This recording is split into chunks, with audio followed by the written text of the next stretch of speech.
I like beer cause it is good. I drink beer because I should.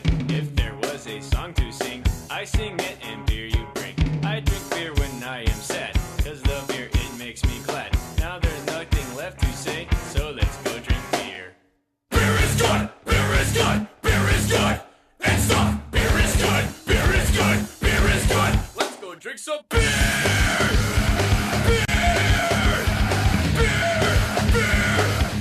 Beer is good, yes indeed. Tonight we have another beer in our series of style guides. Last time we talked about holiday and winter ale, its fable history, the ingredients involved, how it's made, and what defines its character, and what food goes well with it. In this episode, we're going to delve into one of the most popular beers of all time. What with St. Patrick's Day quickly coming up, this show is all about stout. Yes, that jet black beer of Ireland. Coming up in the next segment, I'm going to give you a taste of stout. But first, we need to talk about the different categories of stout. Just like pale ale and holiday ales, stout has officially made 6 different sub-styles represented by a spectrum of alcohol content, dryness, bitterness, and color.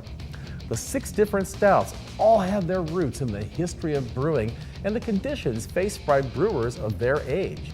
On the low end of alcohol and body, we have dry Irish stout, followed by sweet stout, oatmeal stout, foreign extra stout, American stout, and Russian imperial stout.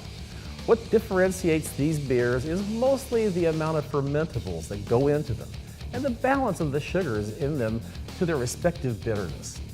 Tonight, I'm going to focus on dry Irish stout, and it's the most widely available and identifiable sub-style of this genre.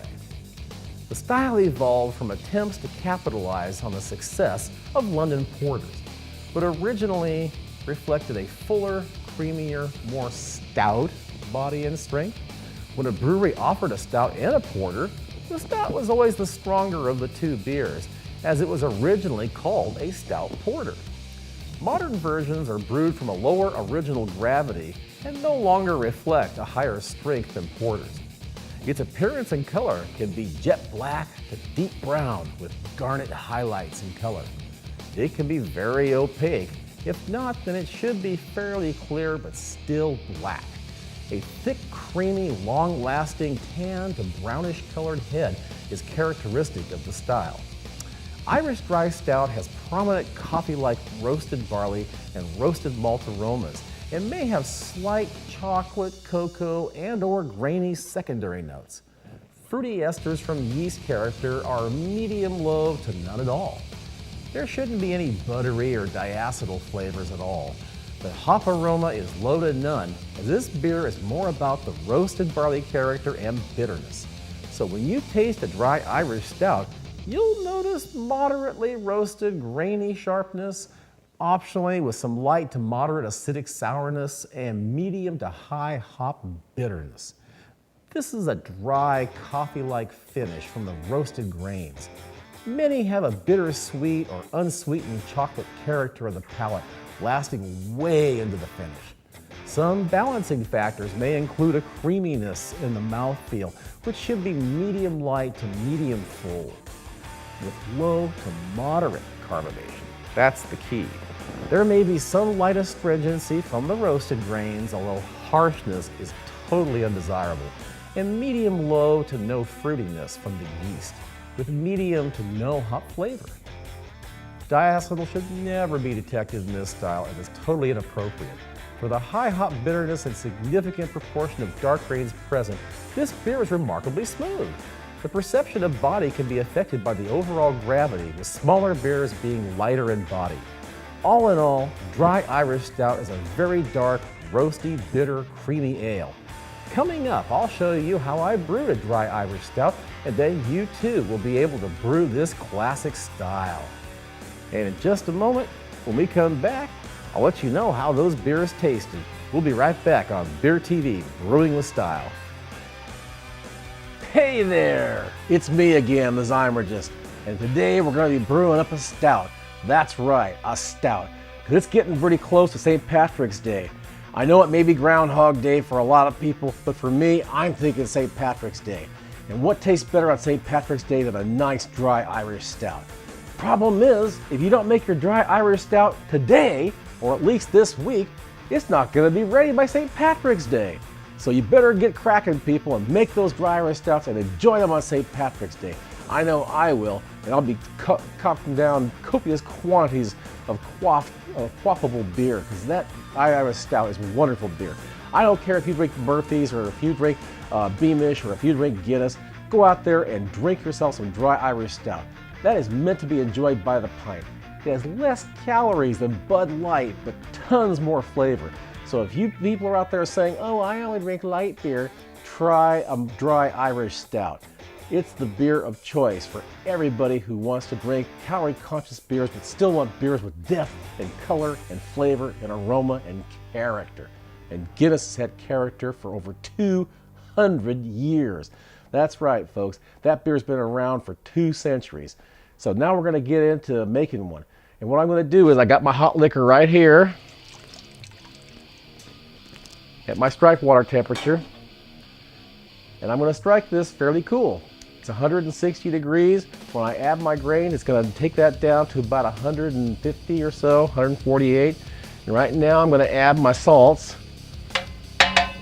Putting in some good old-fashioned brewing salts to help harden my water, because I have pretty soft water here in Portland. And I'm also putting in some carbonate to compensate for all those dark grains that are going in there. Okay, I have now put in all my salts. Next thing I'm going to do is put in my grain. So if you'll hold on a minute, I'll get you that grain. I'll be right back. Okay, I'm back and I'm ready to add my grain. And what I got here is 6 pounds of Maris Otter. I've got 4 pounds of flakes and 2 pounds of dark roast. And I'm going to mix this up with my hot liquor and hopefully get a mash temperature about 148, 149 degrees, because that's what makes a dry Irish stout dry. A real low, slow mash temperature to make sure I produce lots of fermentables. So I'm going to start pouring this in, and so it's going to get a little loud. So we're going to come back at you in just a minute. You ready? Here it goes.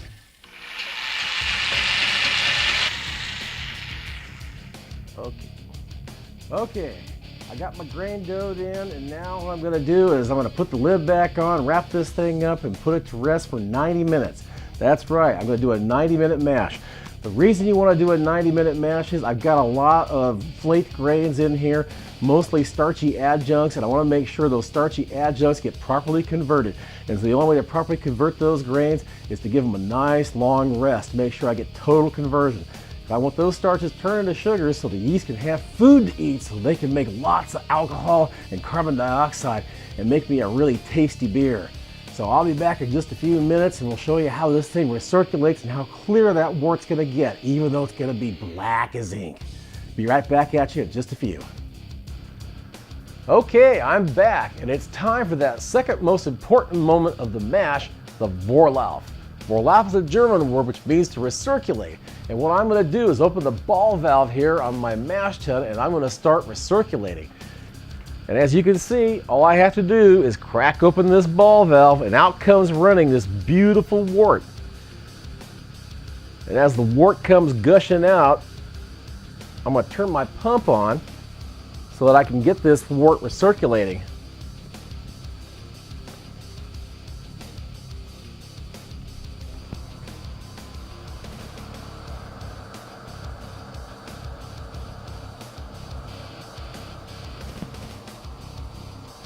Now I'm using this spoon so I don't get a big hole worn into my system, because I don't want to bore a hole, into my grain bed, but I do want to get this wort nice and clean.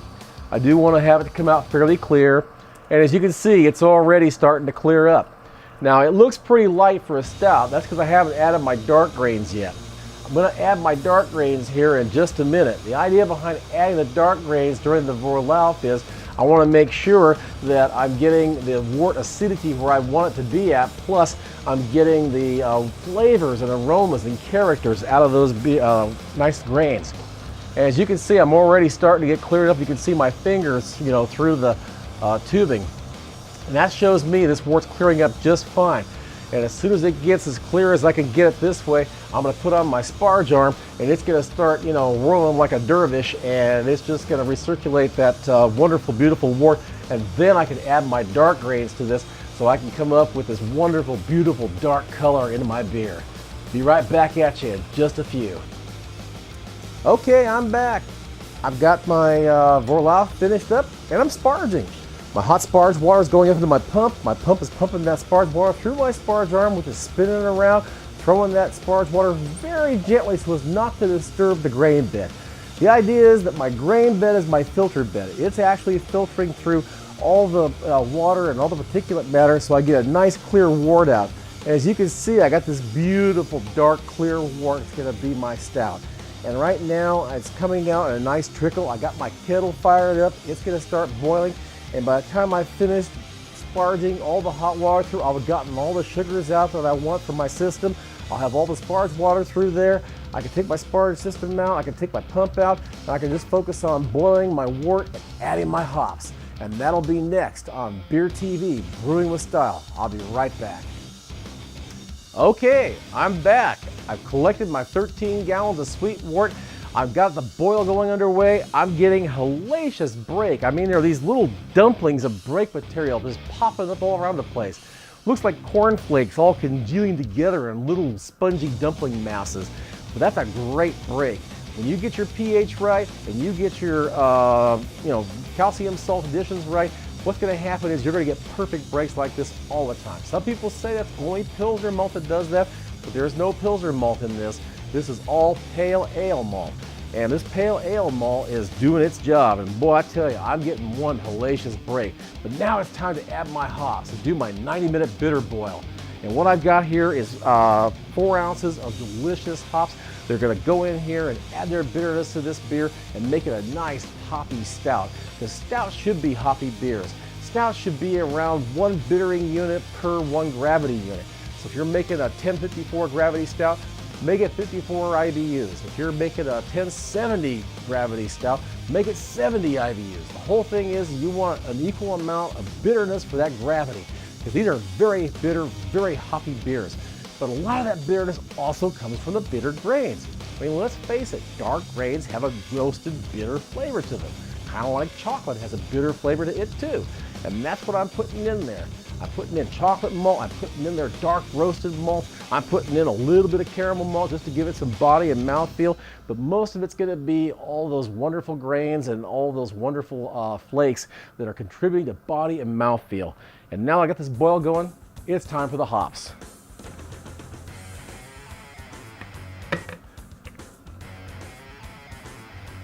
Oh, love the smell of those hops. They're spicy, they're citrusy, they're floral, they're just absolutely delicious. And these hops are going to add my bittering component, and I'm going to start my clock on my timer now so that after 90 minutes, I'll know my bittering is done. Last 20 minutes of the boil, I'm going to add my flavor addition of hops. And then finally at the end of the boil, I'm going to add maybe the last 7 minutes, I'm going to add my aroma addition of hops. Then I'm going to shut the kettle down and I'm going to let those hops steep for about 10 or 15 minutes. Then I'm going to start the counterflow chiller up and I'm going to bring that wort out and chill it right down to yeast pitching temperature. That's why I've got a thermometer. And my thermometer will help me get just the right temperature of my wort coming through my counterflow chiller going into my collection vessel, my fermenter. Nice little 18-gallon fermenter with 10 gallons of delicious wort. It's going to be a bitter wort by this time, and it's going to be ready for those yeasticles to go in there and grab all those sugars and turn them into alcohol and carbon dioxide. And the next thing you're going to see will be the second edition of hops, which is going to take place in about an hour. So I'll be right back with you on BeerTV, Brewing with Style, in just a bit. Hey, I'm back, and we're ready for that flavor addition of hops. I got 4 ounces of Centennial hops here that I'm going to put into my wort. It's the last 20 minutes of the boil. I want these hops to boil for 20 minutes so I can get all that wonderful flavor out. I will get some more bitterness out of it, but that's what I'm trying to do. I'm trying to get these hops to give up their bitterness so I can have a little bit of extra bitterness kick, but I also want hop flavor. And that's what that 20-minute addition is all about. It's about getting hop flavor into my beer. I'm going to give it a little stir here to help it get in there and just kind of get all those hops working. Oh man, I wish you guys could smell these hops. Oh my God, those Centennial hops smell awesome. That is a one hell of an aroma. Oh, that is just divine. Heaven sent. And now it's time to put in one of my favorite ingredients, Whirlfloc. Whirlfloc, as I've said before, is microcrystalline carrageenan. It's basically Irish moss, which is neither Irish nor is it moss. It's seaweed. It comes from Newfoundland. And what they do is they break up that seaweed and they dry it out and they put it into tiny little microcrystalline spheres, and then they compress it down to these little tablets. And when you add this to the wort, it's going to cause an explosion of break material, and it's going to make this wort even cleaner. So I have the cleanest possible wort I can have, because cleaner wort makes cleaner beer, and cleaner beer is better tasting beer. So 1, 2. That's my 10-gallon addition. I'm brewing 10 gallons of beer, so I got to put one Whirlfloc tablet in for each 5 gallons. Now I'm just going to give it a nice healthy stir here to get all those hops mixed up and to get that Whirlfloc tablet dissolved. And it smells so good, it's almost intoxicating. I'm smelling those hops, and I can't wait until this beer gets done and this wort gets cast. It's going to be yummy. Alrighty, next thing you're going to see is when I put in my aroma hops. I got 4 ounces of Amarillo hops. They're going to go in right at shut up in the kettle. And what I'm going to do is I'm going to put those 4 ounces of Amarillo hops in the kettle. I'm going to clamp the lid down on it, turn the heat off, and let those hops steep to give all those luscious flavors and aromas they've got to generate. So that way, that's my aroma hops. So I'll get the smell of fresh hops. I'll get the flavor of fresh hops. I'll get the bitterness of fresh hops. I'm going to be making one hoppy beer. And that's what stouts are. They're hoppy, they're bitter, and by golly, they're a stout beer. They're in your face. So there, I'll be right back with you on Brewing with Style, Beer TV. Alrighty, my boil's done. I'm gonna add my aroma hops now. I got 4 ounces of Amarillo hops here. They're gonna go in and give me that fantastic aroma, because I love Amarillo hops. I love the aroma, so in they go. Just stir them up a little bit because I want to get them wet. Because as soon as I start that counterflow chiller, I want that counterflow chiller to do its job. And that is to chill this wort in line with the rest of my system. Oh, smell those hops. Oh my gosh, that smells so freaking good. And those hops are going right in there. They're happy hops. They're telling me that they want to sing. All right, I'm going to clamp the lid on that. I want to keep those hop aromas in there. What I am going to do now is open up my valve on my kettle, and I'm going to let all the hot wort go into here, let the cold water go on the other side, and my counterflow chiller is going to chill this wort right down. I got my thermometer here, and I'm going to be measuring the temperature of that wort as it comes right out. So all the way open, folks. I got my counterflow chiller sanitized. I got my thermometer sanitized. I got the hoses sanitized. Now I'm just waiting for that yummy wort to come through, and here you can see it coming out. And it's looking really cold. It's coming out like 58 degrees. So I'm going to turn down the water a little bit, because I want to chill this thing down to about 65. So I want those yeast not to be shocked by this cold wort. And it's still saying cold. Might have to chase the thermometer a little bit, but the wort's coming out brilliantly clear. It's a beautiful, deep, mahogany brown color. It's going to make a really nice, dark stout. When you drink this beer, you're going to be looking at it in the glass. It'll look jet black. When you look at it through a half-inch hose, it doesn't look as dark. And that's simply because of the fact you're looking through a smaller density. And here we are looking at this wort now, and it's chilling at 58 degrees. I'm doing my best to keep it warmer. I got the water barely going, but even at boiling hot temperature, this wort's coming out and it's chilling out fast. It's starting to go up to 60 now. Well, if I can get it up to 64 total, I'll be happy, because that's what I want to pitch it at, around 64 to 65 degrees. Let the natural heat of fermentation kick it up to 67, 68, and then let it stay there all through fermentation. Then when it's done, it'll be a nice, clean, dry beer. It'll be real tasty, real hoppy, real bitter, real roasty. and you'll be trying that beer with me in a future show on BeerTV, Brewing with Style, when I'm going to be comparing all the beers I've brewed with each other and showing you how those beers were made, how they tasted, and what they're like.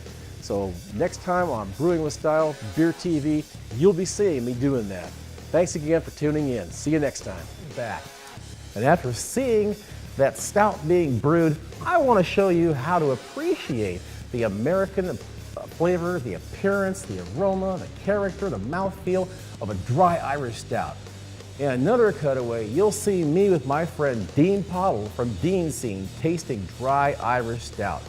Typical examples of the style are Guinness Draft Stout, also the can version with the widget, Murphy's Stout, Beamish Stout, Russian River OVL Stout, Three Floyd's Black Sun Stout, Goose Island's Dublin Stout, and Brooklyn Dry Stout. While most commercial versions rely primarily on dark roasted barley as the dark grain, others use chocolate malt, black malt, or a combination of those three. The level of bitterness is somewhat variable, as is the roasted character and dryness of the finish, as this allows for a lot of interpretation by brewers. And now we're going to go over to Dean's Scene and see what stouts taste like.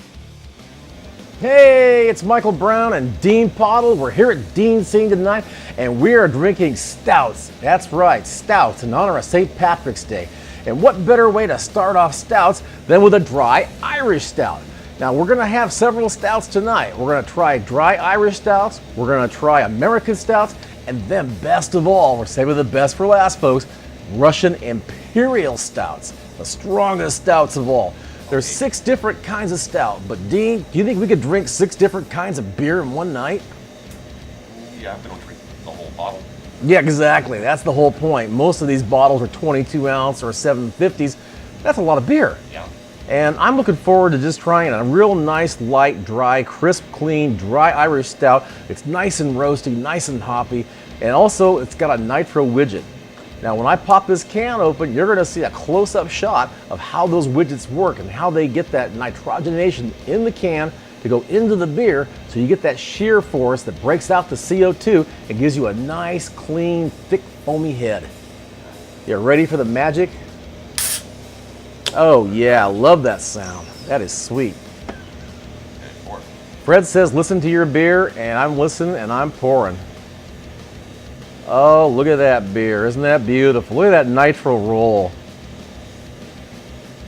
I've been telling Dean he needs to get a nitro tap. I've got a nitro tap, and I love nitro poured beer. You can basically nitro pour just about any beer, but my favorite beers to put on nitro are like stouts, porters, pale ales, and IPAs. Anything else just doesn't seem quite adequate, but these beers really benefit from some nitrogenation. Cheers, Dean. Love that aroma.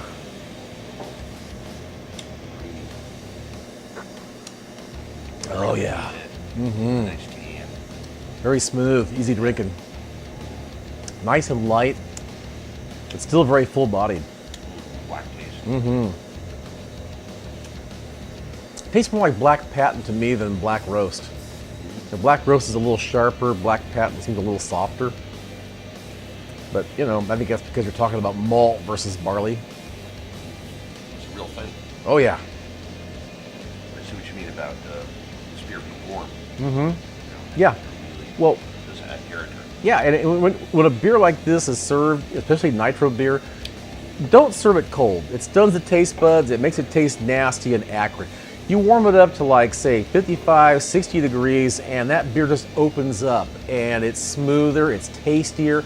You can taste the nuances and the malt and the hops and the minerals and the water, and it just makes it just a very, very tasty choice beer to drink. Yeah, it's not a light lager. Oh no, not at all. But it has less calories than a light lager. And say that they're a big, strong beer, which Yeah. doesn't mean they're big in alcohol. No, not at or all. real heavy in taste, but Yeah.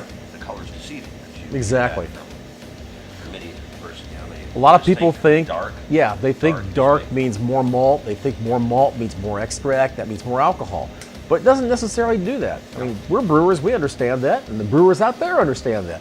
But the people watching this show who do not brew beer or have not yet brewed beer, color does not have a necessary correlation to the amount of alcohol that's in it. I've made very light bodied, light flavored beers that had 10% alcohol. I've made very full bodied, full flavored beers that only had 2% alcohol. So there's no real strict correlation. The general guideline though, the more ingredients you put in a beer, the darker the beer is going to become, the richer it's going to become, and the more alcoholic it's going to become. But that's just a general rule. It's not hard. I agree. Now Murphy's is in a dry stout. Yes, it is. This is a draft style Irish stout, and it says on the can served chilled. It does not say served cold, it says served chilled. A lot of people don't understand the difference. And the difference is chilled is typically what you would call cellar temperature. Cellar temperature in most of Britain is around 50 to 55, sometimes as high as 60 degrees depending on the season. In the summer it'll be warmer, of course, and in the winter, colder. Pretty much like this cellar. Yeah, during the winter. yeah, exactly. We typically drop below 60. And I'm going to show you how this beer pours up. This also has a widget. Whoa, hey, Fast. yeah. You got to pour fast. Maybe get a sponge over here. A sponge right over there in the table. Sponge. Right there in the sink here. A little excitement here, folks. That's what makes brewing. Fast. Oh, Yeah, well, that's what I was trying to do, Dean, but it started doing that almost immediately. Now, this is what makes Brewing with Style a real TV show. This is not improvisation. This is real TV. Not reality TV, real TV. Yes. And you look at that beautiful head. I mean, it's just like this alpine lace of foam sitting on top of this beautiful, dark, iridescent, blackish brown beer. Honey doesn't come out black. Oh, yeah, the heads are always on the light brown to tannish side. And that, to me, is an indication of the use of black patent malt. Because if you were to use roasted barley, for example, roasted barley gives you that dark, reddish brown, almost black head. And that's how you can tell the difference between a beer that uses roasted barley from a beer that uses black patent malt. So it's not just in the flavor, it's also in the head. So remember, feed your head. Cheers. Dark stuff. A little bit different going on the flavor there. A little sweeter. Yep, that's why I said it. I don't remember it not being always dry. Yeah. Yeah, a little fuller bodied, a little more flavor, a little maltier. I think the alcohol level is a little higher. Yeah, probably. It doesn't say what the alcohol level is on the can. I don't know, do you see anything on there that indicates the alcohol level? Because typically, these beers are 3% beer. And because they're made to be, consumed by the pint. And this is an imperial pint, container. And I've always liked these cans because the widget inside contains nitrogen gas under pressure. So when I pop that lid, that nitrogen gas rushes out the little pinhole and pushes the beer out. And that's what makes that cascading foaming head that gives you that shear effect and makes that nice creamy head on top. Although we're seeing right here, unchilled cans may overflow. Well, it was definitely chilled. I mean, the other one didn't do that, but this one did. No, I think colder would be to hold the foam more on.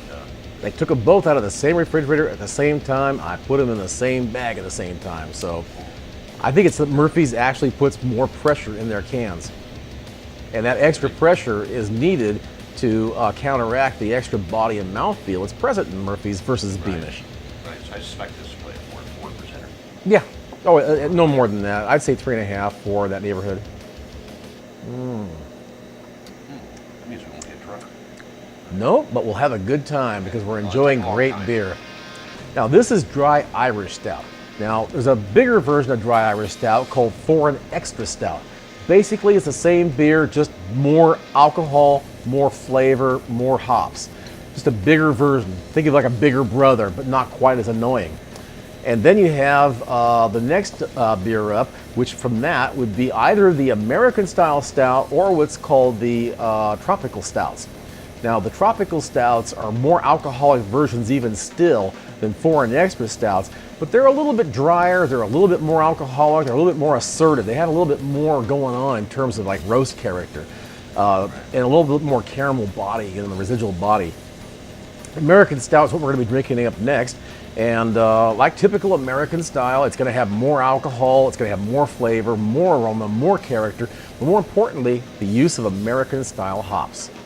Murphy's and Beamish, I believe, use British style hops, and it's local hops for them, so it makes sense.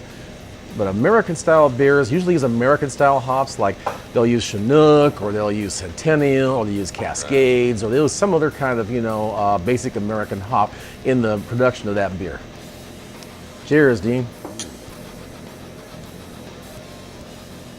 Then we're going to get the next beer. Mrs. Hands is going to hand us an American Stout.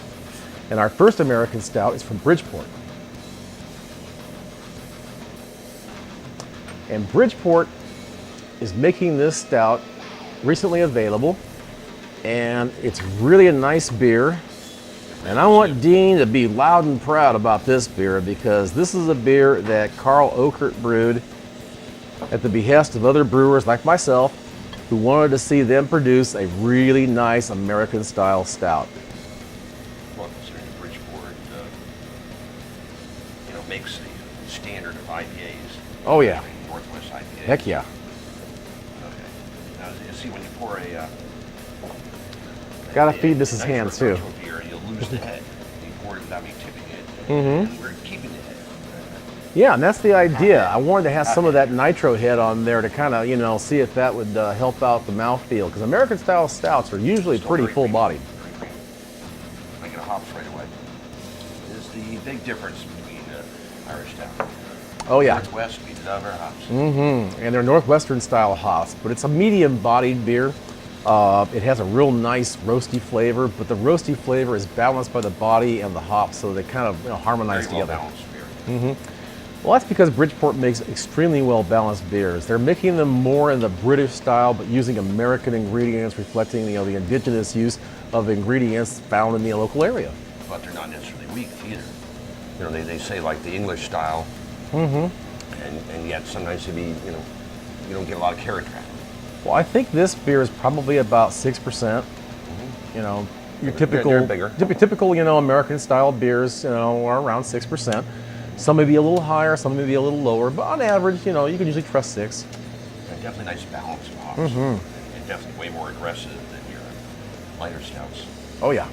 Yeah, this is definitely a step up, quite a bit in terms of roastiness, hoppiness, and body from the dry Irish stouts. Because think of them as being the little kid on the block, and this is kind of like, the big Italian guy, reading the paper on the block, and he's got the big heater under his arm. Cheers, Dean.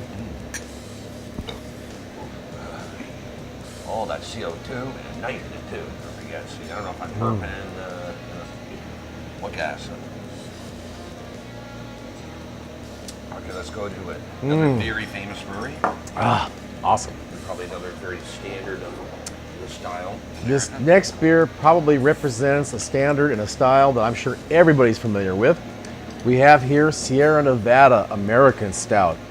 Sierra Nevada's been around forever, like almost 30 years, and being one of the oldest craft breweries in the nation, can lay claim to producing some of the very first American style interpretations of what were typically considered British style beers.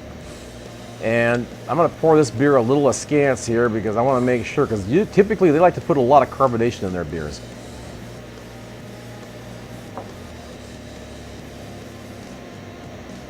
There you go. There you go. Stouts typically give very creamy heads.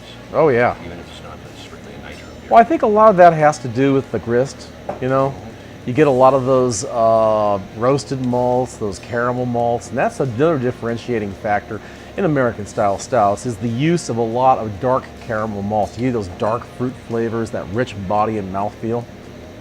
And this beer has it. 5.8%. It smells bigger than that. I can smell alcohol.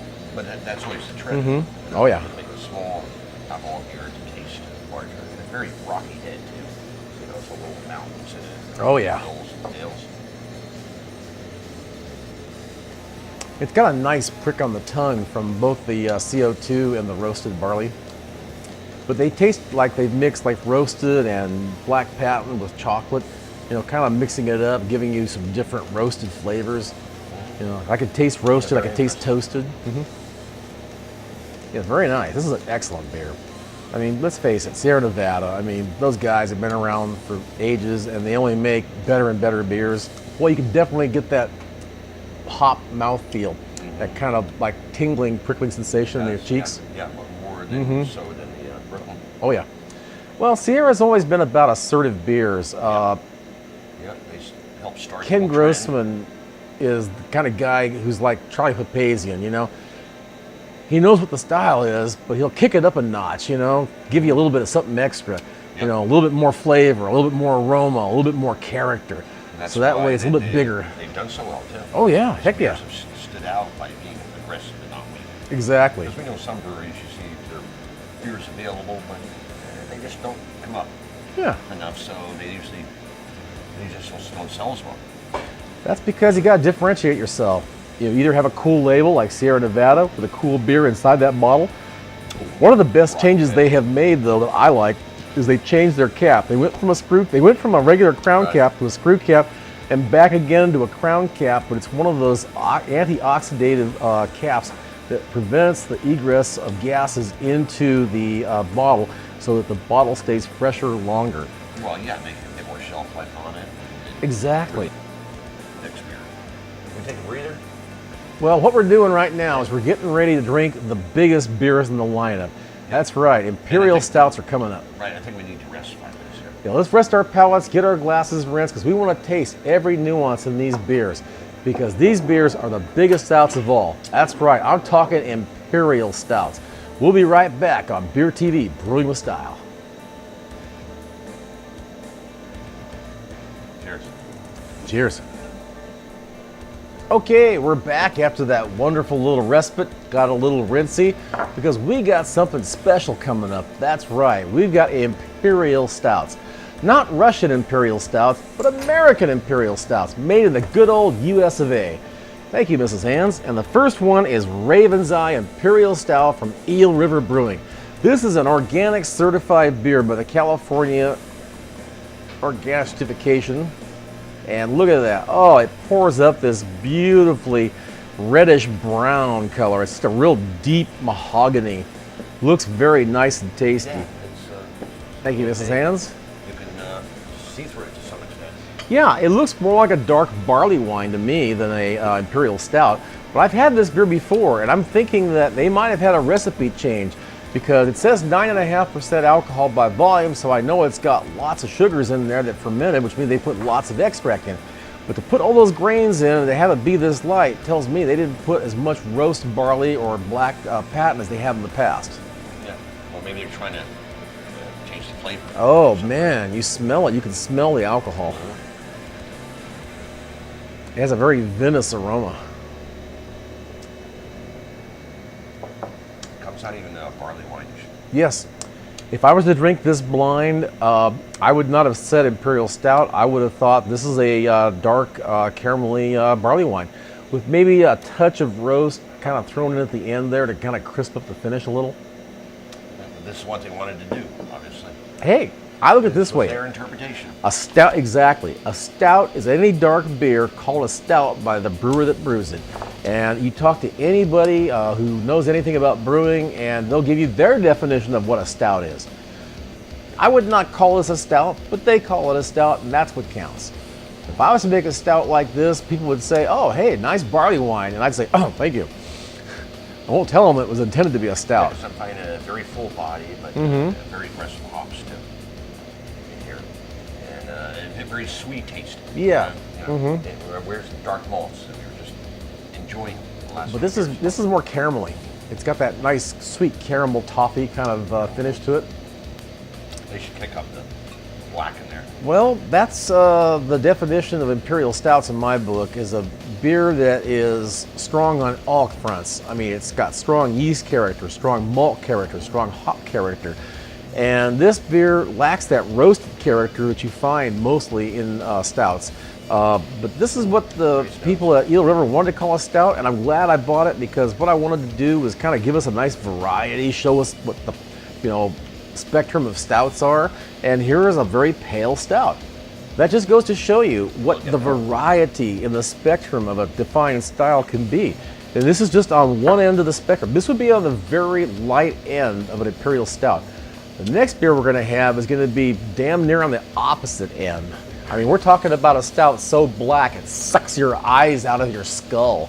And you're going, ah! The whole point here being is that this is a definite assertive beer. And I'm talking about the Yeti. Yes, the Yeti. The Yeti is not the abominable snowman. It is an incredible beer coming out of Colorado. And this beer from Great Divide is the finest imperial stout I've ever had. It's an American imperial stout, and it has everything. It's got roastiness, it's got toastiness, it's got hops, it's got malt, it's got alcohol. But more importantly, it's got roastiness. It's a nice roasty beer. Most important. Yes. It's, what, 4 years old? That is true. I was going to get to that.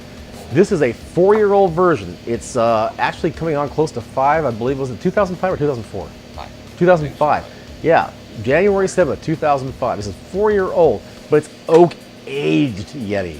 Yes, I don't have the bourbon barrel. I just have the oak-aged. But I tell you what, it looks good. I can't wait to try it. Cheers. Next.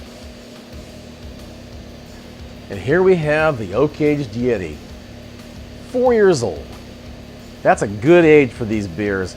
Once they hit a year old, they start really maturing, and by the time they get to be like 3 or 4 years old, they are absolutely magnificent. Look at that head, Dean. Look at the carbonation. Oh yeah. Almost enough. Well, that's why I poured down the middle. I wanted to blow off it. Now you notice mine has less foaming than yours. That's because you have more entrained air and it was rushing out faster. Mine was a slower pour because I got the first pour. You can almost see like the individual bubbles in there. Oh yeah. But there are some fish eyes on the top, you know. Usually you don't see fish eyes in really high quality beers, but you do see a nice head like this. Nice bubbles in there. What impresses me about this beer, check out that bottle. Gotta love the artwork. Great Divide. Thank you, sirs. Oh, let's take a snort of that. That is nice. I mean, first thing you smell is that oak, that vanilla oak. And then you start to smell the malts and the alcohol and the grains and the hops. Very little hops. Yeah, there is a little hop in the background, but it's more of a fruitiness. That it could be the yeast, it could be the hops, or maybe the both. Well, you don't want to get that off. The stout should not give you a hop nose. Well, it can in an imperial stout. You know, imperial stouts and American stouts are the only stout styles that really have any hop character to speak of. And this does have a little bit of hop character. It's got more hop flavor. That's a good thing. Because that Very big on hops. Yep. That hop flavor, I think, is what helped balances out the finish of this beer. It's not as full body or vinous as that last beer, but it's roastier, it's toastier, it's got a lot more assertive, you know, roasted flavors going on. Get the oak in there. That oak is definitely in there. And what makes me really interested in this beer is you smell the oak, you smell the vanilla, you smell the roasted malt, you smell the alcohol. It all kind of cascades past your nose, and it's like waves of aroma kind of caressing, you know, those miter cells of your nostrils. Yes. Now I'm starting to get chocolate and tobacco. Yep. A little tobacco thing. Yeah. Kind of like a black African or maybe a real dark Dutch chocolate. I don't think they use that much caramel malt in this beer. I think they use some, but not a whole lot, because it tastes like it's got just the right balance of alcohol, body, hops, and malt. Well, and then the hops are a bit overdone. I mean, as we've been coming up to scale tonight on our beers, you know, had no hops in it. Being the end, this is extremely hot. Yeah. I guess. And that's what I was looking ABI for. is- Exactly. That's what I was looking for. I wanted to rate these beers in less to more assertive, and we got them pretty well hammered there. And I like to do that. I advise you to do that too out there and home. Whenever you're drinking a beer, if you're going to drink several beers on a flight, make sure that you put the less assertive, more demure beers first. Drink the more assertive, more flavorful beers later.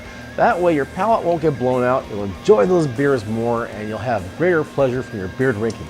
Do that when you go to the beer festivals. Don't go for those big brawny beers first thing. Try the more delicate, more subtle beers first. Get those down, enjoy them for what they are. and then go for the bigger beers because you're going to need more palate stimulation after all those smaller. Appropriate. Why don't we take a short break and we come back with something special from the cellar. What an awesome Dean suggestion, Seed Dean. Cellar. Thank you so much for that. I appreciate that. That's a good suggestion. We'll be right back on Beer TV Brewing with Style in just a moment. Wow, now that was interesting. 6 different beers with completely different character, all considered stout by their respective breweries. All you can say about stout is that it's a very dark, roasty, bitter, creamy ale called a stout by the brewery. What's really good about stout is all the different foods that go well with them. Dark chocolate is a personal favorite of mine, as is a nice slice of cheese, like a Stilton or a smoked Havarti, or even a creamy French brie, if you set it on fire. The bittersweet character of the chocolate and the nice creamy flavors of the cheese go very well with the coffee and chocolate flavors of stout, along with that nice creamy mouthfeel. Coming up in the next segment, I'm gonna be pairing up some food with stout. Oysters are one of my perennial favorites with stout, or even Belgian mussels. Smoked salmon is also another favorite, seeing as how salmon is the representative dish here in the Pacific Northwest. Speaking of Pacific Northwest cuisine, Dungeness crab would also go quite well with stout, balancing that hearty flavor of the crab with those sharp flavors of the roasted barley. Talking about hearty foods, I like a hearty meat meal and gravy such as shepherd's pie. That goes mighty fine with a nice cask-conditioned stout in my opinion. The main thing to remember is that you could either complement the beer with the food or you can contrast food with beer by pairing unlikely matches such as pale ale with smoked fish or a stout with fruit desserts. Select foods from the same region where the beer is brewed. That's a good general purpose rule. But most often, they complement each other, like Irish stew and dry Irish stout. Next, we're off to pair up some awesome food with dry Irish stout and show you how and where you can spend your St. Patrick's Day next month. Next on Beer TV Brewing with Style, we're gonna go out to drink some beer and eat some food. Hey, Michael. Hey, Dean. We are back once again, and now we're going to try something special, which I said from Dean Seed Cellar. Yes. And Dean, tell me, what do you know about this beer? Full Sail Black Gold Imperial Stout. Bourbon barrel oaked age. And that's a long introduction for a beer, isn't it? But it's probably the biggest beer we've had tonight. And we're gonna pair that beer with my Imperial Stout Infused Double Chocolate Cheesecake. That's right, cheesecake and stout. Full Sail is, their seasonals are just awesome. It's when they save all their energy all year round. Oh, look at that color. Oh, that's beautiful. It pours this kind of blackish mahogany red. It's brown. It's like, oh my Lord, that is beautiful. Black Gold. Gotta give some to Mrs. Hands, because Mrs. Hands needs a beer too. After all, Mrs. Hands wouldn't be Mrs. Hands if she didn't have a beer to keep that hand steady. Yes, hands down, the best beer. You can taste the bourbon in there. You can smell it. I smell nothing, but when I pick it up, it's this roasty bourbon oak vanilla thing. It's like, oh yeah. That opens up your eyes. Well, let's face it, this is probably one of the best beers made in America, and I say that without reservation because John Harris and Company are producing some of the most awesome beers up in the Columbia Gorge. The Columbia Gorge isn't just about windsurfing, you know. They've got great hops up there, they've got great breweries up there, they're brewing great beers. And I'm gonna have a piece of cheesecake. This is my Russian Imperial Stout Double Chocolate Cheesecake. You'll taste this at the Rogue Chocolate Tasting because they cook it every year up in my honor, thanks to Fred Eckhart. God bless you, Fred, and thank you, sir. Cheers. Very amazing beers with amazing food. Exactly. Oh, it's like peanut butter and jelly. Hand in the glove. A little better. Oh yeah. Well, I'm thinking it back to my childhood.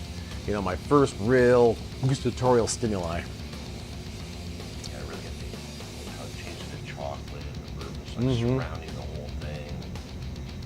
It's very multidimensional. Oh yeah. And then that's what you want to see in a beer. You don't want to have that one taste. We'll see in a big beer. Exactly. Obviously, before we were talking drinking more one-dimensional beers. Well, some of them are pretty complex, but this one has the ultimate in complexity. But I say it's something that session beers is usually very straightforward flavor. How old did you say this beer was, Dean? I marked it on here, but I also find it right in the label. Brewmaster Reserve 2006. 2006. That's 2 years old, 3 years old. Hot damn. 3 years. 3 years of aging of this beer have aged to perfection. It might get better with time, it might not, but it's not going to get any worse, that's for certain. It really changed to something good. I could drink a lot of this beer. Unfortunately, too much of this beer is going to have deleterious effects on my brain. Not that my brain doesn't object, but I got to have another piece of cheesecake to go with this beer. Getting crushed too on this. It's a twice-baked crust. You bake it the first time, you make it crispy and crunchy. You bake it a second time with the filling on the shell. And what that does is it gives it more of a toasted, caramelly flavor that really goes nicely with the bitterness of the chocolate and the sweetness. I put some muscovado sugar in here. This has muscovado sugar. Is that? It's a sugar that comes from like the Caribbean, and it's a very dark sugar. It has a high molasses content, and it's used a lot in cooking. And I decided to use that in my chocolate cheesecake.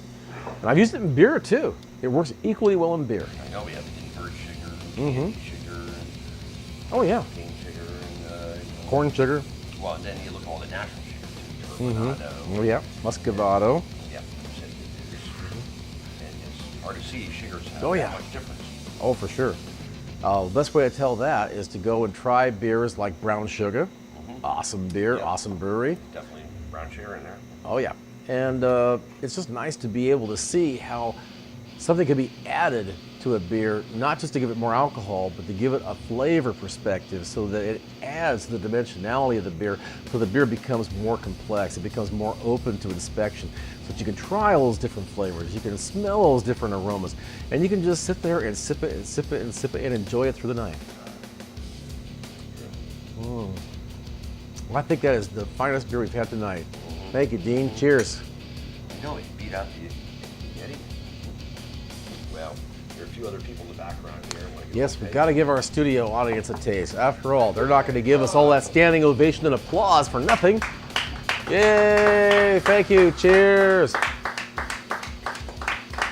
Yeah, so how should we end this tasting? This is I think we should end this tasting giving cheers to our good viewers out there and say, drink good beer and be of good cheer, for tomorrow we may die. Well, that was most enjoyable. Pairing food with beer is just as much fun as cooking with beer. The flavor profile of the beer boils down to a balance of sweetness and dryness, a factor of malt character and any residual sugars, balanced by the bitterness of the hops, or in this case, the grains as well. Beer can contribute richness, even sweetness and body to sauces. But beware of the hops. They will change in the nature of the cooking process, particularly when reducing sauces, and they can take on a bitter character that begins dominating the flavor profile and may become too cloying. You have to be sparing when cooking with stout. Well, when hoppy beers like stout are reduced, they become much more bitter and could ruin the finish. That's why I use dry Irish stout and most stouts as a marinade or a glaze when I cook with stout. Irish stouts are excellent with any good hearty soup or stew or a meat dish with brown gravy. Try making buckwheat pancakes with stout. Just replace some or all of the water with beer. Well, I hope you found this show a useful medium for your brewing, tasting, and food-related needs. On the next show, I'm going to showcase the beers of spring, when your head turns towards the bock side of things. That's right, I'll be brewing up a bock for the spring, and we'll show you how it's brewed, what it tastes like, and how you can enjoy it with your favorite foods next time on BeerTV, Brewing with Style. Remember, folks, next time on Brewing with Style, BeerTV, you're going to be seeing me brewing up a bock. You're going to see me tasting bocks with my friend Dean Pottle at Dean's Scene.